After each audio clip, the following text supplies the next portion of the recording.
ययाति का विवाह शुक्राचार्य की पुत्री देवयानी के साथ हुआ था।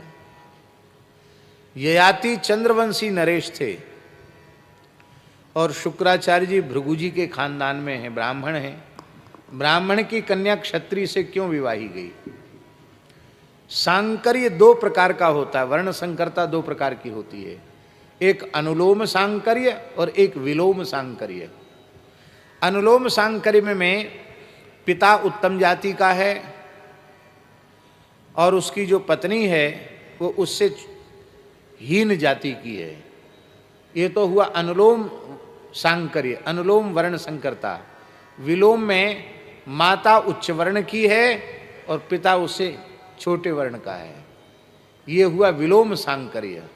सांकर्य सब प्रकार का निंदित है, किंतु अनुलोम सांकर्य से विलोम सांकर्य ज्यादा निंदित है। और ये आज की बात नहीं थी, ये सतयुग की बात थी।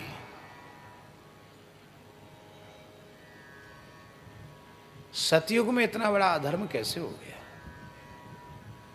वो भी सामान्य व्यक्ति के यहां नहीं हुआ। ययाति को महाराज जी ययाति रिव धार्मिका, ब्राह्मणों ने श्री परीक्षित जी का भविष्य कथन किया है, उनके गुणों का वर्णन किया है ज्योतिष शास्त्र के अनुसार।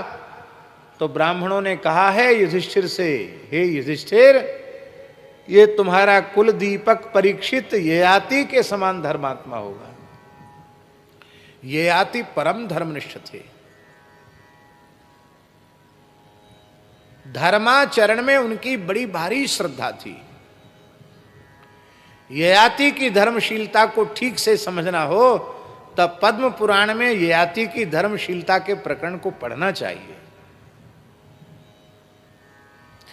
ययाति के राज्य में लोग पाप की परिभाषा भूल गए थे। दंड विधान केवल ग्रंथों में सुरक्षित रह गया था, कोई अपराध ही नहीं करता था तो दंड कैसे होगा? कोई व्यक्ति ययाति के राज्य में नरकगामी नहीं होता था, क्योंकि शास्त्र विरुद्ध कोई आचरण ही नहीं करता था। आप सोचो कितने धर्मात्मा थे। दशों दिशाओं से भगवान नाम की ध्वनि सुनाई पड़ती थी, इतना पवित्र वातावरण था ययाति के राज्य में। उन धर्मनिष्ठ ययाति ने ऐसा क्यों कर लिया? इसके पीछे लंबी कथा है महाभारत में, उसको हम बहुत संक्षेप से कह रहे हैं।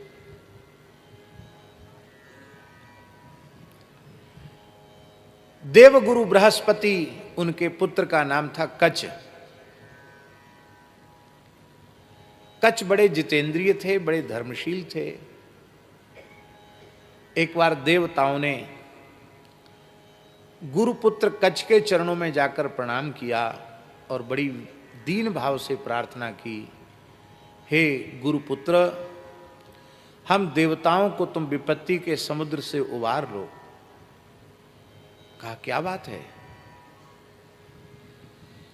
बोले दैत्य गुरु शुक्राचार्य के पास मृत संजीवनी नामक विद्या है, जो भगवान मृत्युंजय की कृपा से उन्हें प्राप्त हुई है। वे मरे हुए दैत्यों को जीवित कर देते हैं और आसुरी शक्तियां सदा प्रबल बनी रहती हैं, दैवी शक्तियां वो बहुत नीचे जा रही हैं। हम लोग दैत्यों से विजय प्राप्त ही नहीं कर पा रहे हैं। पुराना समय महाराज जी कितना अच्छा था कि ये सब जानते थे कि पढ़ने के लिए तो कोई जाएगा तो उसको पढ़ाने के लिए कोई आचार्य मना नहीं करता था। तो हे कच्छ, हमारी प्रार्थना यही है कि तुम जाओ शुक्राचार्य जी के पास और कहो कि मैं आपका ब्रह्मचारी रहकर बनकर आपसे विद्या प्राप्त करना चाहता हूं, मृत संजीवनी विद्या, वे तुम्हें पढ़ाएंगे। कहा ठीक है। तो कच्छ ने अपने पिता देवगुरु बृहस्पति जी से पूछा कि पिताजी ऐसे ऐसे देवता कह रहे हैं। देवताओं ने कहा गुरु जी बचा लो हमको। बोले जाओ वत्स। कच्छ गए शुक्राचार्य जी के पास, प्रणाम किया, समिधा कुशा लेकर के गए, अर्पित किया। बोले हम आपके ब्रह्मचारी बन करके और हम विद्या प्राप्त करना चाहते हैं। शुक्राचार्य ने कहा 1,000 वर्ष तक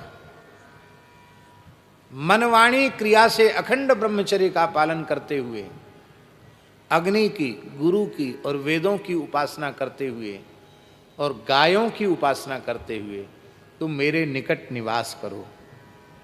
कितने वर्ष तक? 1,000 वर्ष तक इस नियमावली से।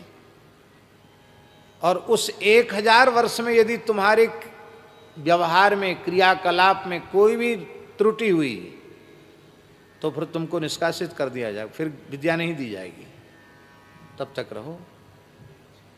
और देखो एक बात और है, ये मेरी प्यारी पुत्री देवयानी मुझे प्राणों से अधिक प्रिय है। इसकी प्रसन्नता बनी रहेगी तो ही तुम्हें विद्या मिलेगी। ये नाराज होगी तो विद्या नहीं मिलेगी तुमको। इसको खुश रखना। अब ध्यान दें, युवती को कहा जाए युवक से कि तुम इसे प्रसन्न करो और 1,000 वर्ष तक इसकी सेवा भी करनी है और मनवाणी क्रिया से ब्रह्मचर्य का पालन करना है, ये कितना कठिन व्रत था।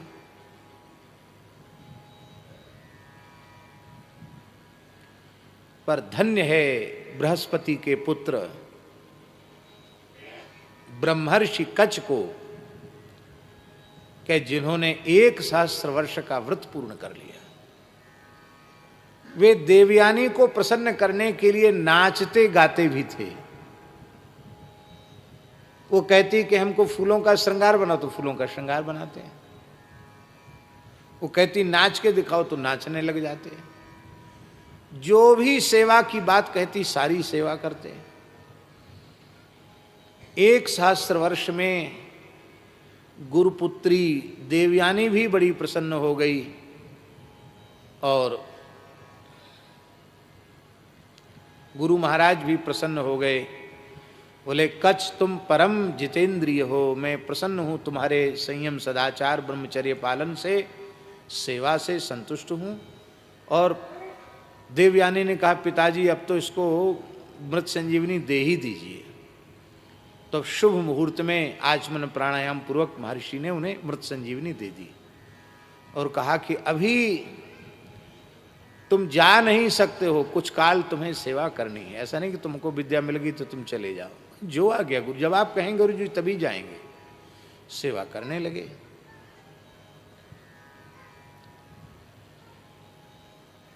अब इसी बीच में एक घटना घटी। देवयानी ने कहा कि कच्छ, मैं दैत्य गुरु की पुत्री हूं और तुम देव गुरु के पुत्र हो। हमारा तुम्हारा विवाह हो जाए तो कितना अच्छा रहेगा। ये दैत्य गुरु देव गुरु का झगड़ा भी मिट जाएगा, रिश्तेदारी हो जाएगी, कलह क्लेश बंद हो जाएगा, कितना अच्छा रहेगा। कच्छ ने बड़ी विनम्रता से कहा कि धर्मशास्त्र की आज्ञा है, गुरु पिता के तुल्य होता है और गुरु पुत्री बहन के समान होती। धर्मतया तुम मेरी बहन हो और धर्मनिष्ठ पुरुष जिस स्त्री की ओर एक बार भगिनी के भाव से देख ले, बहन के भाव से देख ले, उसके प्रति मन से भी दूषित भाव आने पर उसे नरकगामी होना पड़ता है। तो मैं अपने कानों पर हाथ रखता हूँ, देवी मैं तुम्हारे चरणों में प्रणाम करता हूँ।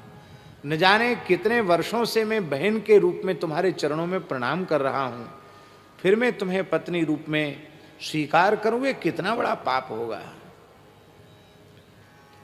वो कहती थी कोई पाप नहीं, मैं अपने पिताजी से पूछ लेती हूँ। कच्छ ने हंसते हुए कहा इसमें पिताजी से पूछने की क्या बात हो गई, मैं राजी नहीं हूं, मैं इस पाप पूर्ण प्रस्ताव को स्वीकार नहीं कर सकता। देवयानी तो देवयानी ठहरी, उसका स्वभाव ही कुछ ऐसा था। वो तो लाल हो गई एकदम, बोली मेरी कृपा ना होती तो तुझे मृत संजीवनी नहीं मिलती। मेरी सिफारिश से मेरे पिताजी ने तुम्हें मृत संजीवनी विद्या प्रदान की है और तुम अपने स्वार्थ सिद्धि करने के बाद मेरे प्रस्ताव को ठुकरा रहे हो। अभी भी अवसर है, स्वीकार कर लो। नहीं करूंगा स्वीकार, मैं शाप देती हूं, तुम्हारी पढ़ी हुई विद्या तुम्हारे काम में ना आवे। आप सोचो ये कितना बड़ा दंड था। 1000 वर्ष तक इतनी कठोर तपस्या करके जिसने प्राप्त किया है विद्या को, उसको शाप मिल गया। कच्छ ने भी शाप दे दिया, कहा गुरुपुत्री मैं तुम्हें इससे भी कठोर दंड दे सकता हूं, मैं तपोबल से तुम्हें दग्ध कर सकता हूं, जला सकता हूं, लेकिन नहीं, आखिर तुम गुरुपुत्री हो, मैं तुम्हें और कुछ दंड नहीं दूंगा, पर मैं दंड देता हूं, शाप देता हूं। कोई ब्राह्मण तेरा पाणी ग्रहण नहीं करेगा, एक धर्मात्मा क्षत्रिय तेरा पाणी ग्रहण करेगा। तो कच्छ का शाप था, इसलिए ऐसा हुआ। शर्मिष्ठा दानवराज वृषपर्वा की पुत्री थी। 1000 दासियों 1000 सखियों के साथ वो रहती थी और गुरुपुत्री देवयानी के साथ खेलती थी। एक बार ये जंगल में सब खेल रही थी, एक सरोवर में स्नान किया, अपने शरीर के कपड़े उतार उतार कर बाहर रख दिए और भगवान शिव नंदीश्वर पर विराजमान होकर जगदम्बा पार्वती के सहित वहां से निकले। यह सब देव योनि की तो है ही हैं, शंकर जी का दर्शन उन्होंने कर लिया। तो भगवान शिव की मर्यादा रखने के लिए दौड़कर इन लड़कियों ने अपने अपने वस्त्र पहने। धोखे से शर्मिष्ठा ने देवयानी के कपड़े पहन लिए। देवयानी बाहर निकली, बोले हमारे कपड़े कैसे पहन लिए? उसने कहा हड़बड़ी में ये मुझसे भूल हो गई, मैंने जानबूझकर नहीं पहने हैं। आपत्ति काले मर्यादा नास्ति, आपत्ति काल है, हमने पहन लिए, तुम हमारे पहन लो। अरे मैं तेरे कैसे पहनूंगी? तू दानवराज की बेटी में ब्रह्मर्षि शुक्राचार्य की बेटी, मैं तेरे कपड़े कैसे पहनूंगी? उसने कहा मैं अपने पहन लेती हूँ, तेरे उतार देती हूँ। कि जैसे कुतिया, ये हम अपने मन से नहीं बोल रहे, महाभारत में लिखा है। वो कहती है देवयानी, माताएं बुरा नहीं माने, इनमें जब झगड़ा होता तो ऐसे ही होता है, तू कुतिया है, तू अमुक है, तू तमुक है, ऐसे बोलने लग जाती माताएं गुस्सा में आके। तो वो भी बोल रही है। देवयानी कहती तू कुतिया है। कुतिया जैसे पुरोडास को खा जाए तो देवताओं के योग्य नहीं रहता, ये ऐसे ही तेरा पहना हुआ कपड़ा अब मेरे योग्य नहीं। वो भला क्यों सहन करने वाली थी? वो तो राजा की पुत्री थी, दानवराज की पुत्री थी। उसने कहा रे चल चल रहने दे, बकबक करती है। मेरे बाप के दरबार में तेरा बाप मेरे बाप की स्तुति करता है, जय जयकार करता है। जैसे भाट गाते ना राजाओं का यश, ऐसे हमारे पिता का यश गाता है तेरा बाप। मेरे पिता को कुछ प्रसन्नता होती तो कुछ भेड़ दक्षिणा दे देता, उससे तेरा गुजारा हो रहा है, तेरा और तेरे बाप का। चली है बड़ी बनने बहुत बड़ी बन रही है। कहा सुनी हो गई, बात ही बात करस बढ़े आई, हाथापाई हो गई। वहीं एक कुआं था, उस कुआं में शर्मिष्ठा ने उसे धकेल दिया। उसकी सहेलियों ने भी सहयोग किया, देवयानी अकेली पड़ गई और कुआं में धकेल करके देवयानी को, निर्वस्त्रा देवयानी को कुएं में धकेल करके ये सब लौट के आ गए।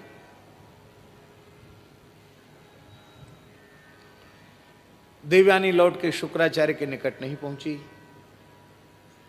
इधर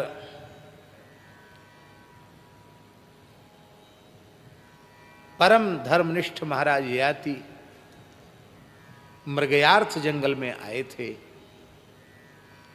उन्हें प्यास लगी, उन्होंने देखा कि कुआं है तो जल निकाल कर कुछ जल पीऊं।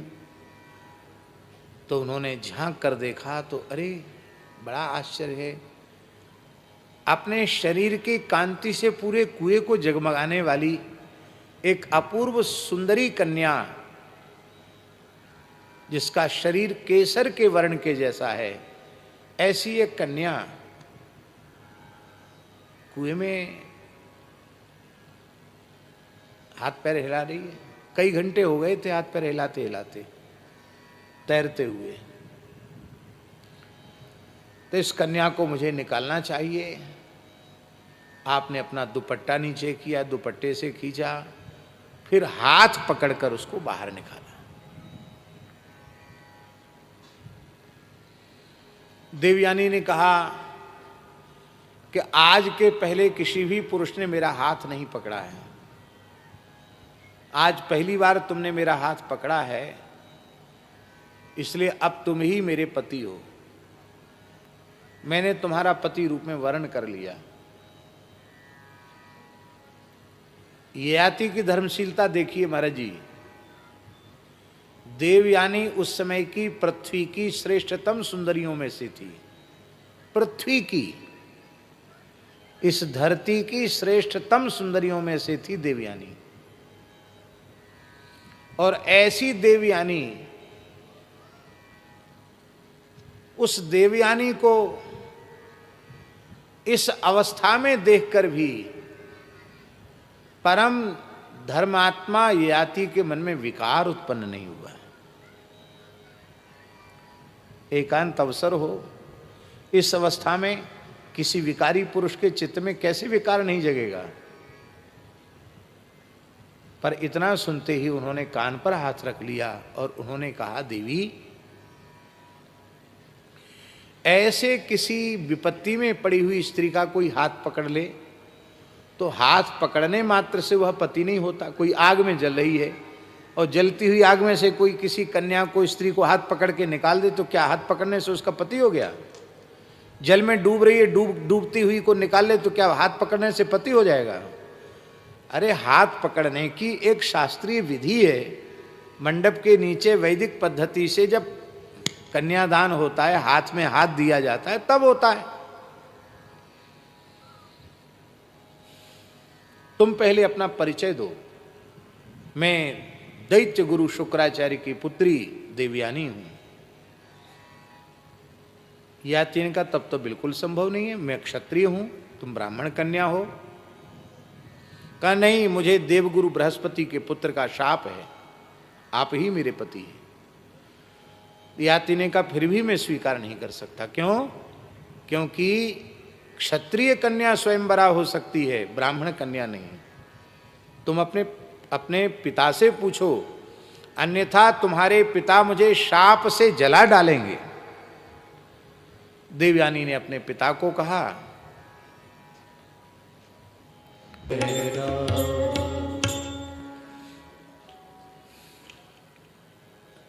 देवयानी ने अपने पिता शुक्राचार्य जी के पास जाकर सारी घटना सुनाई और रोते हुए कहा कि पहले तो ये आप बात बताइए, आप दैत्यों के गुरु हैं कि भाट, ये बताओ पहले। कहा बेटी क्या बोलती है, मैं भाट नहीं हूं, मैं तो गुरु हूं। भाट और गुरु एक कैसे हो सकते हैं? नहीं नहीं पिताजी, आपको भूल हो रही है, आप गुरु नहीं हो। ये दैत्य आपको गुरु नहीं मानते, ये तो आपको भाट के रूप में ही देखते हैं। और दानवराज बृहस्पति की पुत्री शर्मिष्ठा ने, उसकी सखियों ने कहा है कि तुम भाट हो मेरे बाप के दरबार के।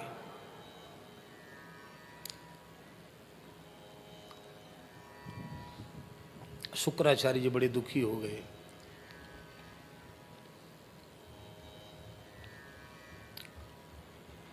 उठा लिया अपना कमंडल, अपना मृगचर्म, बोले मैं भाट तो नहीं हूं आज ही दैत्यों के गुरु पद से इस्तीफा देता हूँ, त्याग पत्र देता हूँ।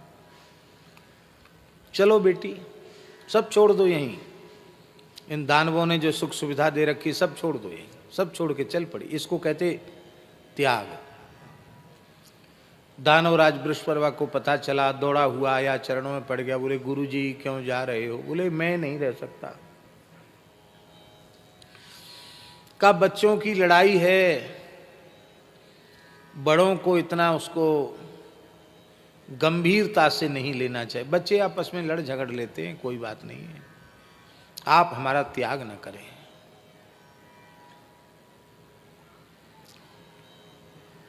शुक्राचार्य जी बोले आपकी बेटी हमारी बेटी को भाट की बेटी कहे और उसको कपड़े छीन करके नंगा करके उसको कुएं में ढकेल दे, प्राण से जान से मारने का उपक्रम करे, और हम फिर भी तुम्हारे यहां पड़े रहे। हमको क्या अपेक्षा है तुमसे? हम नहीं रह सकते। बृहस्पति ने कहा मैं अपनी बेटी के दोष को अपने सिर पर लेता हूं, आप मुझे प्रायश्चित बताइए। ये बात सुनकर शुक्राचार्य जी ठंडे हो गए। उन्होंने कहा कि मैं नाराज नहीं हूं, तुम तो बड़े भक्त हो, विनम्र हो, लेकिन मेरी बेटी नाराज है, मैं बेटी को दुखी नहीं रख सकता। मेरी बेटी को प्रसन्न कर लो तो मैं रह जाऊंगा। बस परवान में गुरुपुत्री के चरण पकड़े, बोले जो कुछ मेरी बेटी ने कहा है मैं उसके लिए क्षमा प्रार्थी हूं, मेरी बेटी क्षमा प्रार्थी है, उसको ले आऊं कहो तो। आप ऐसा मत करो, दैत्यों का विनाश हो जाएगा। शर्मिष्ठा किसी प्रकार से राजी ही नहीं थी। तब बृहस्पति ने कहा कि मैं शरण में हूं तेरी, मेरे ऊपर कृपा करो देवी, बचाओ हमारे खानदान को, प्रायश्चित बताओ। देवयानी ने कहा कि तेरी पुत्री शर्मिष्ठा 1000 सखी जो उसकी उनकी उनको उनके सहित हमारी दासी बनकर वहां रहे जहां मेरा विवाह हो, जीवन भर दासी बन के रहे, 1000 सखियों के सहित दासी बन के रहे।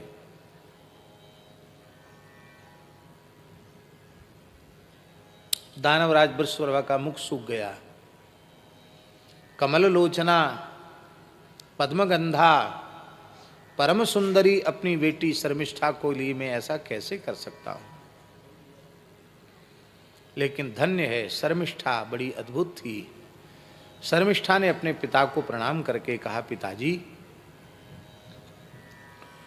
पुत्र अथवा पुत्री होते ही इसलिए हैं कि वह पिता माता को संकट में पड़ने पर शोक से उबार लेवें।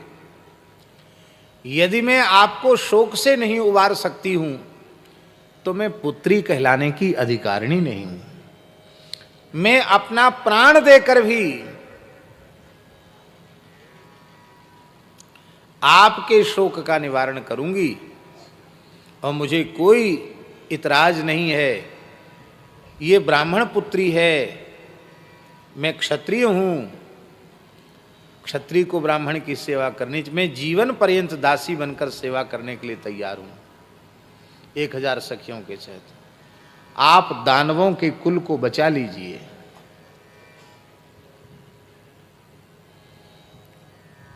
देवयानी का विवाह याति के साथ हुआ और शर्मिष्ठा 1000 सखियों के साथ दासी बनकर के याति के यहां पहुंची। एक समय की बात है, देवयानी के 2 पुत्र हो चुके थे, यदु और तुर्वसु, और शर्मिष्ठा का तो विवाह ही नहीं हुआ था, उसके कोई पुत्र नहीं था।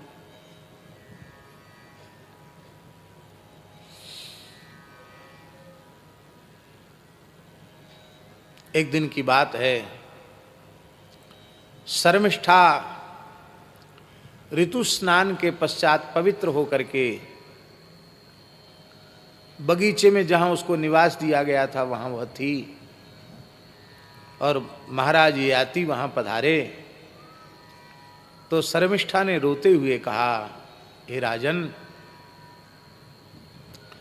आप सबके साथ न्याय करते हैं, आप परम धर्मात्मा हैं, मैं भी क्षत्रिय कुल की हूँ, दानव कुल की हूँ, राजकुमारी हूँ, मैं दासी बनकर रह रही हूँ, किंतु मेरे सभी ऋतुकाल व्यर्थ जा रहे हैं। क्षत्रिय कन्याएं और क्षत्रिय कुमार, उनको गांधर्व विधि के विवाह करने की शास्त्राज्ञा है। यदि आप इसे धर्म समझते हो तो मैं आपसे प्रार्थना कर रही हूँ, आप मुझे गांधर्व विधि से पत्नीत्वेन स्वीकार करें, जिससे मेरा ऋतुकाल व्यर्थ न जावे। दासी तो हमें जीवन भर बनकर रहना है, मैं रानी बनना नहीं चाहती, दासी ही रहूंगी, और आप स्वीकार करें क्योंकि मैं राजकुमारी हूं। याति ने विचार किया कि इसका प्रस्ताव सर्वथा धर्मानुकूल है। उन्होंने स्वीकार किया, गांधर्व विधि से विवाह किया, और समय समय पर वे वहां जाते थे। देवयानी के गर्भ से 3 पुत्र उत्पन्न हो गए। शर्मिष्ठा के गर्भ से 3 पुत्र उत्पन्न हो गए। देवयानी के से 2 हुए थे, यदु और तुर्वसु। शर्मिष्ठा के गर्भ से 3 पुत्र उत्पन्न हो गए, द्रुह्यु, अनु और पुरु। एक दिन महाराज याति उपवन में पधारे, बगीचे में पधारे, साथ में देवयानी भी थी, और शर्मिष्ठा के 3 बालक छोटे छोटे खेल रहे थे। उन बालकों को देखकर देवयानी विचार करने लगी, ये बच्चे यहाँ शर्मिष्ठा के पास कहाँ से आए? इनकी शकल सूरत महाराज से मिलती जुलती है, ये बालक बड़े तेजस्वी हैं, यदि ये कहीं बाहर से आए हैं तो महाराज से इनकी शकल सूरत कैसे मिलती है? देवयानी वहां पहुंची, उन बच्चों से ही पूछा, बालकों क्या नाम है तुम्हारा? त्रुह्यु, अनु, पुरु, ये 3 नाम है। अच्छा वाह, बहुत अच्छे नाम है तुम्हारे। तुम्हारी माँ कौन है? बालक तो भोले भाले होते हैं। उन्होंने कहा, ये शर्मिष्ठा की तरफ हाथ करके कहा, ये माँ है। तो तुम्हारे पिताजी कौन है? तो बच्चों ने हाथ करके कहा, याति को हाथ करके कहा कि ये पिताजी हैं। इतना सुनते ही देवयानी क्रोध में तिलमिला उठी। देवयानी ने कहा कि तुम बड़े विश्वासघाती हो, दासी को रानी बना लिया, और 1 नहीं 2 नहीं 3 पुत्रों को जन्म दे दिया। मेरे 2 ही पुत्र हुए, इसके 3 पुत्र हो गए।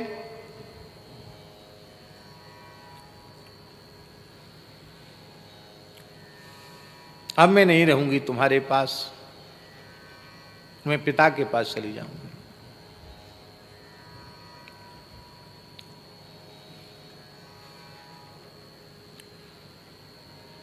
याति को समझाना भी चाहते थे, लेकिन उसने वो समझना, देखो समझाना उसे होता है जो समझना चाहता हो। जो समझना ही नहीं चाहता, जिसने निश्चय कर लिया कि हमको समझना नहीं है, उसको क्यों समझाना?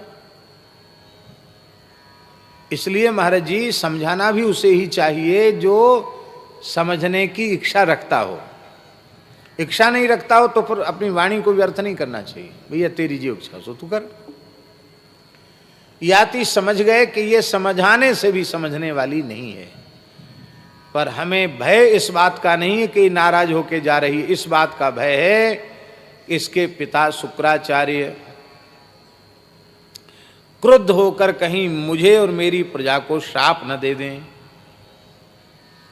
इसलिए वो पीछे पीछे देवयानी के हाथ जोड़े जोड़े पीछे पीछे चले गए।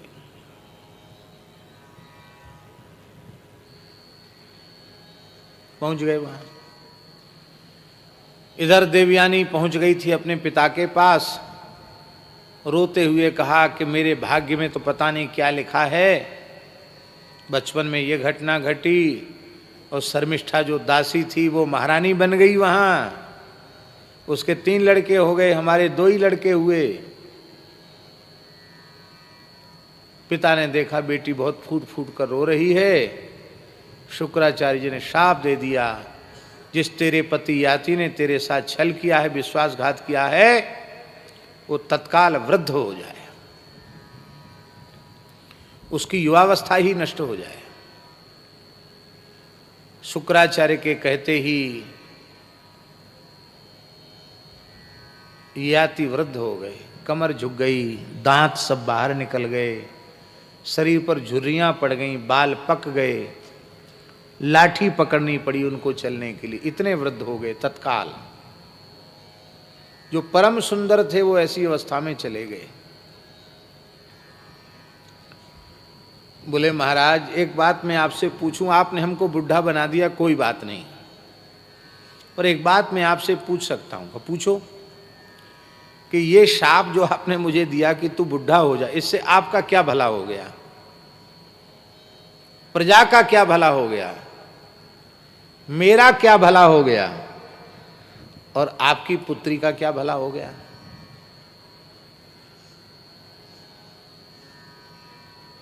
महर्षि बोले बात तो तुम सच्ची कह रहे हो, भला किसी का नहीं हुआ, बुरा ही बुरा हुआ। तुम्हारे जैसा धर्मात्मा राजा मिलना मुश्किल है। यथा राजा तथा प्रजा, तुम परम धर्मनिष्ठ हो, इसलिए तुम्हारी प्रजा में भी धर्म है, तुम बात सत्य कहते हो। लेकिन अब तो हमारे मुख से वाणी निकल चुकी है, अब उसका एक ही उपाय है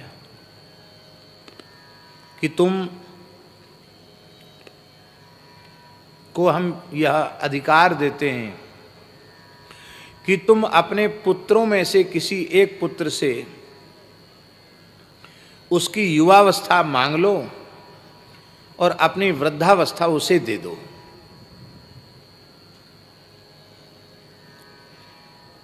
ये अधिकार हम तुमको देते हैं। बोले ठीक है। आप आए और आपने अपने ज्येष्ठ पुत्र यदु से कहा कि तुम अपनी युवावस्था मुझे दे दो और मेरी वृद्धावस्था ले लो, क्योंकि राजाओं के कुछ ऐसे धर्म हैं वेदादि शास्त्रों में जिनका उसे अवश्य पालन करना ही चाहिए, पर अभी उन यज्ञों का अनुष्ठान मेरे द्वारा हुआ नहीं है, उन वैदिक धर्मों का पालन मेरे द्वारा नहीं हुआ है जो मेरे द्वारा होने चाहिए थे, और इस जर्जर वृद्ध शरीर से उन धर्मों का पालन संभव नहीं है। दूसरी बात यह है कि हमारे मन में अभी भोगों से वैराग्य नहीं हुआ, तृप्ति नहीं हुई है। तो वैराग्य भी बिना वैराग्य के, और फिर वैराग्य का स्वांग रचना, इसमें अनिष्ट होता है। इसलिए वैराग्य उत्पन्न होवे भीतर से, उसका अवसर विवेकी पुरुष को अपने जीवन में देना चाहिए। मैं जंगल जा सकता हूं लेकिन मेरे भीतर अभी वैराग्य नहीं है। यदु ने कहा पिताजी ये बात हम आपकी नहीं मानेंगे।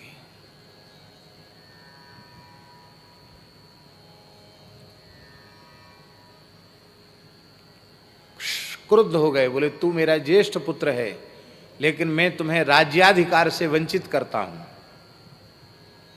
क्योंकि तुमने मेरी आज्ञा नहीं मानी। यदु ने कहा भले ही आप मुझे राज्याधिकार से वंचित कर दीजिए पर मैं आपकी बात नहीं मानूंगा। दूसरा शाप दिया, तेरे कुल खानदान में कुछ दुष्ट प्रकृति के, उद्दंड प्रकृति के लोग उत्पन्न होंगे तेरी वंश परंपरा में।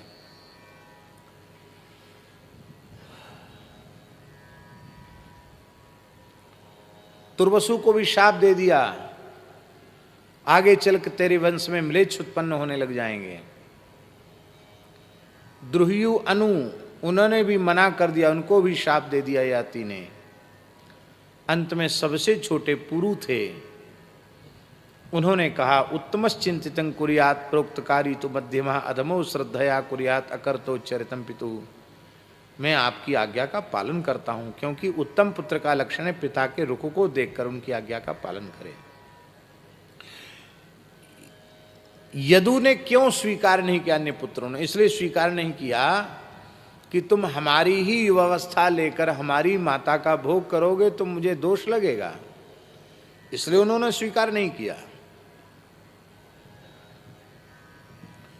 यदु को धर्मशील कहा श्रीमद् भागवत ने, यदोश्च धर्मशीलस्य, धर्मशील कहा उनको।